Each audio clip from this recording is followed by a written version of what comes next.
Welcome to my blog everyone. আজকে ভিলেজের second part নিয়ে ব্লগের চলে এসেছি। আমপাড়া ঘুরে ঘুরে সুন্দর একটি ব্লগ হতে যাচ্ছে। So let's get started.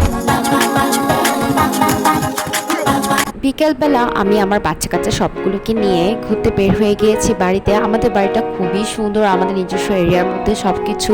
তো আমরা অনেক ফ্রিডম নিয়ে সবসময় ঘোরাঘুরি করতে পারি যখনই গ্রামে যাই। আর এই যে খুঁজে পেয়ে গেলাম আমার ছোটোবেলার পছন্দের জিনিস। আমি হাতে সবগুলোকে ছুঁয়ে দিয়েছিলাম। আর এই যে হেঁটে হেঁটে তাহমিদ সহ আমরা একটু গাছের নিচে এসে দাঁড়িয়েছি।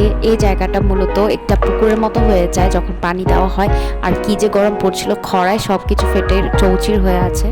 আর আমি হেঁটে হেঁটে দেখছি, আর এই যে কিছু গরু কে যেন বেঁধে রেখেছে দেখে আমরা বলছিলাম আর কিছুদিন পর কোরবানির ঈদ আবার বাড়িতে আসা হবে। পরে ওখানে এসে দাঁড়িয়েছি আমাদের সুন্দর শানবাঁধা এই ঘাটটিতে। এখানে এসে আমি বসে হাওয়া খাচ্ছিলাম।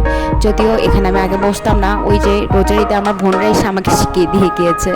তারপরে এই যে আমাদের আম ধরে রয়েছে পুরো বাড়িতে, গাছে গাছে সবাই আম পাড়ার জন্য বের হয়েছি। এই যে আমার বাচ্চা কাচ্চারাও দেখছি আম কুড়িয়ে কুড়িয়ে নিচ্ছিল, আমার দেখে খুবই ভালো লাগছে। পরে আমিও ওদের সাথে আবার এই কাজে জয়েন হই এবং ওদেরকে উৎসাহ করছিলাম আম পাড়ার জন্য। তো তাহমিদ আমাদেরকে কিছু পাথর কালেক্ট করে দিচ্ছিল।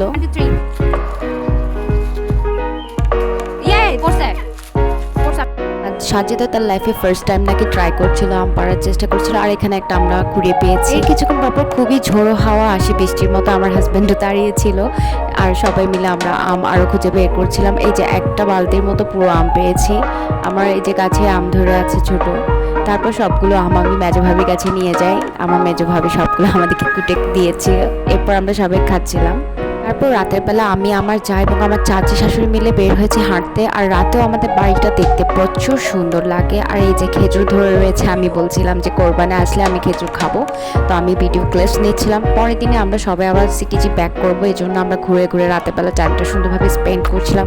বাড়িটা আমাদের সকলের প্রশান্তির জায়গা, যখনই আসে আমাদের মন ভালো হয়ে যায়। সো আবার ব্যাক করলাম সিটিজিতে। ব্লগটি এখানে শেষ করছি। আল্লাহ হাফিজ এভরিওয়ান।